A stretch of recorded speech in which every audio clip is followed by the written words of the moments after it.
All right, so the arguments, there are many about the genealogies of Jesus in Luke and those of Matthew differ so much that they don't know why these authors didn't coordinate their discussion with one another and come up with the same genealogy. Looking at it face value, the key factor is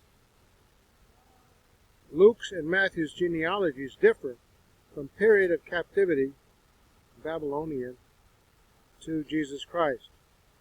So as we come to captivity, the social conditions were in turmoil as far as the Jewish people were concerned. Judah was taken into captivity by the Babylonian Empire under Nebuchadnezzar. The temple was destroyed and its bronze and silver and gold were taken away. Its royalty were made captive and taken as slaves. King Jeconiah was put in prison. Many were put to death, and only the poor remained in the land. 2 Kings 24:13, as the Lord had declared, Nebuchadnezzar removed all the treasures from the temple of the Lord and from the royal palace, and took away all the gold articles that Solomon king of Israel had made for the temple of the Lord. In verse 14, move on down here, he carried into exile all Jerusalem, all the officers and fighting men, and all the craftsmen and artisans, a total of 10,000. Only the poorest people of the land were left. The story of Judah restarts in Babylonian countryside, among the prison cells and among the slave dwellings. The Jews clung to their great traditions and struggled to maintain their heritage and family names. As a result, they had to resort to Levirate customs, kinsman redeemer customs, and to Zelophehad customs. Without these, it was impossible to continue the family unbroken. There were few men left, with a vast number of women who were mostly widows or separated from husbands. It is with this in mind that we should approach the lineage problems, and we will see how beautifully it will fall in place. So your friends may be very quick to say, look, error. Well, the traditions, the lineage traditions by which families consider descendants and substitute descendants throughout down the history in Israel are not something that we in this customary setting in America or elsewhere in this world in the 21st century are used to. But if that's the way they did it, then the family line of descendants is what it is. So we have Luke, Old Testament, and Matthew. Let's see how they work. Luke 3:27 continued, the son of Johanan, the son of Resa, the son of Zerubbabel, the son of Shealtiel, and the son of Neri. So we have the key names there. The Old Testament, we have descendants of Jehoiakim, the captive, Shealtiel, his son, Zerubbabel. See, they're descendants. We have brothers, and the key descendants are cited in Luke's genealogy as well as in Matthew's. Move me up here a little bit. So you go name for name for name. You have some different names. We'll see how that works out. We had Jeconiah, Neri, and Shealtiel are some of the descendants. And they're stipulated in the genealogy. So Matthew gives the names of Shealtiel as the son of Jeconiah, while Luke gives the names of Neri. Both give the name of Zerubbabel as the son of Shealtiel. So we cannot put them as two distinct Shealtiels and Zerubbabel. That will be pushing the matter too much. However, the problem is evidently solved with the assumption of Levirate custom. What is that? Jeconiah was carried away as a prisoner, and his queen was also taken as captive. In Jeremiah 22:24-30, it's predicted that Coniah, or Jehoiakim, would be childless. Therefore, he could not have been the father of Shealtiel. But it is possible and probable that he adopted the 7 sons of Neri, or that Neri took the queen in Levirate marriage, the 20th from David in the line of Nathan. This seems to be intimated in Zechariah 12:12, where we read of the family of Nathan apart, as well as the family of David apart. If this were so, Salatiel would be the posterity of Jeconiah by an adoption in the line of Nathan. Misspelled that there should be an H. It is unlikely that the queen was put in prison with the king. Women were never considered important enough to be put in prison, and that would have been considered improper Babylonian culture. It is therefore normal to expect her to follow the Levirate custom, as the king was in the Babylonian prison and unable to procreate and keep his name in the tribe. So there was no knowing whether he would ever come out of prison alive, but he did after 37 years. I would place him at about 55 years old when he was released. So it is quite reasonable to assume that Neri took the queen and begat children for Jeconiah. Neri was one of the same tribe and family of David, and therefore the kinsman of Jeconiah. Jeconiah. Wish I could pronounce these names. I understand my name, Bob, Shealtiel, Pedaiah, and Zerubbabel. The family, according to 1 Chronicles, is as follows. We have these names here. You can try to pronounce them. Accordingly, Shealtiel did not have a son called Zerubbabel. Zerubbabel is the son of Pedaiah, one of Shealtiel's brothers named Pedaiah. But the names of Abiud and Risa are not there. Here again the same situation exists. While both Matthew and Luke puts Shealtiel as the father of Zerubbabel, the chronicler in Chronicles puts Pedaiah as the father of Zerubbabel. Pedaiah is one of the brothers of Shealtiel. The conclusion is very clear. Pedaiah died without children, probably very early, and Shealtiel, his brother, went into his wife to provide children for them. That's the custom.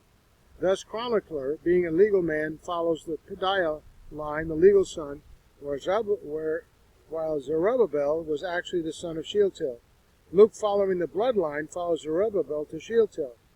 Matthew, following the royal line, also accepts Shealtiel because Shealtiel, as the older brother, the firstborn, was the legal heir to the throne of David. So Prince Shealtiel was a towering figure in the period of captivity, and Shealtiel, the next in line, who became the governor of Judah and was universally accepted as the son of Shealtiel. For references to Shealtiel also, called Salatiel, they had different spellings. Please read these passages. This was very, very tedious to follow these things, and I've had some good references here to follow point for point. There's lots of room for objection because the customs of descendancy in Israel, in ancient Israel, are not the same as today. Although we could probably find some legal things like adoption and other kinds of things where we would follow legal descendants or blood descendants in the same way. We have our traditions, but Israel had theirs. So we have references to Zerubbabel, also called Sheshbazzar by the Babylonians, with alias Zerubbabel. So read these. So this guy did some tremendous research. And here it is, Jehoiakim. These are the names also of Jeconiah. And Shealtiel, these are his names. So there are 5 sons. 5 sons. Oh, 5 sons of Jeconiah. The missing names in Matthew 1:13-15 are not much of a problem because in those days people had several names, and these names must have been aliases of the children of Zerubbabel. Abiud and Risa must have been, for all practical reasons, the 2 sons from among the 5. These names, however, do not appear as such anywhere else, and we have therefore no way of confirming nor discrediting the assumption. Plausibility here is what the main thing is. So we have now the corresponding genealogies with Luke and Matthew. Here are the names, and the names on this side. You read down this chart, it's rather tedious, and then there are explanations for the differences.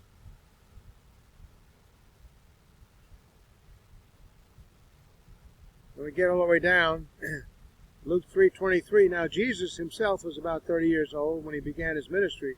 He was the son, so it was thought, of Joseph, the son of Heli. And then Matthew says, Matthew 1:16, and Jacob the father of Joseph, the husband of Mary, of whom was born Jesus, who was called Christ. Now we have the problem there that people bring up, Joseph, Heli, and Mary. Zelophehad custom. Again we reach the pinnacle of the tree. Luke claims that Joseph is the son of Heli, while Matthew puts Joseph as the son of Jacob. Here we have to call for another adoption custom, which is widely practiced all over the world. In this custom, if a family had no male offspring to provide lineage, one of the husbands of the girls may be adopted to the heir of the family. They will then be legal heir to the family titles. There's adoption. Mary, being the only daughter of Heli, had adopted Joseph according to the law of Zelophehad. This mode of marriage was confirmed by God during the division of Palestine by Moses. Numbers 27:1, the daughters of Zelophehad, son of Hephar, the son of Gilead, I'll get that one, the son of Machir, the son of Manasseh, belonged to the clans of Manasseh, son of Joseph. The names of the daughters were Mahlah, Noah, I guess I have to take a deep breath, Hoglah, Milcah, and Tirzah. They approached.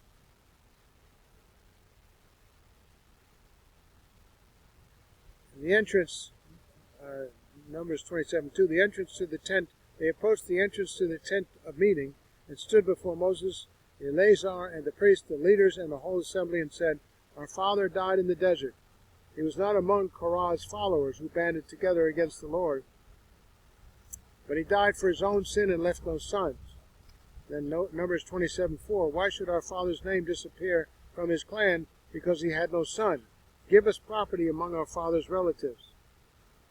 So Moses brought their case before the Lord, Numbers 27:6, and the Lord said to him, what Zelophehad's daughters are saying is right.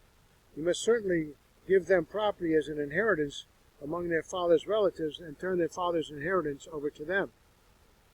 So he said, say to the Israelites, if a man dies and leaves no son, turn his inheritance over to his daughter. This is what the Lord commands for Zelophehad's daughters. They may marry anyone they please as long as they marry within the tribal clan of their father. Joseph, being the family of Judah and of David, was therefore adopted in accordance with the law. Hence, though Heli was the father of Mary, Joseph, the son of Jacob, became the son of Heli by adoption. There you go. So this guy did some excellent work. We've got now a lot of questions that skeptics basically answer. If you get through these, then you can go through to some of these other websites and nitpick on the minor items, but these are the major points. If the virgin birth story is true, then why do the genealogies report Joseph as being the father of Jesus? Dr. Henrietta Mears. The skeptics ask, the New Testament gives a detailed line of descent for Jesus, demonstrating that Jesus was born of the line of David, King David. This is done to meet the prophetic requirement of the Messiah being an heir to the house of David. It is unfortunate that the writer traces Jesus' descent from David through Joseph. Joseph isn't the father if we are to believe the story of a virgin birth. That's the skeptic. In the genealogy in Matthew 1, notice one name, Jeconiah, or Jeconiah. I have trouble with that one, in verse 11. If Joseph had been Jesus' father according to the flesh, he could never have occupied the throne, for God's word barred the way. There had been a curse on this royal line since the days of Jeconiah. In Jeremiah 22:30 we read, thus says the Lord, write this name down as childless, a man who shall not prosper in his days, for none of his descendants shall prosper, sitting on the throne of David and ruling any more in Judah. Joseph was in the line of this curse. Hence, if Jesus had been Joseph's son, he could not have sat on David's throne. Note that due to the line of Joseph being disqualified to sit on the throne of David, due to Jeconiah's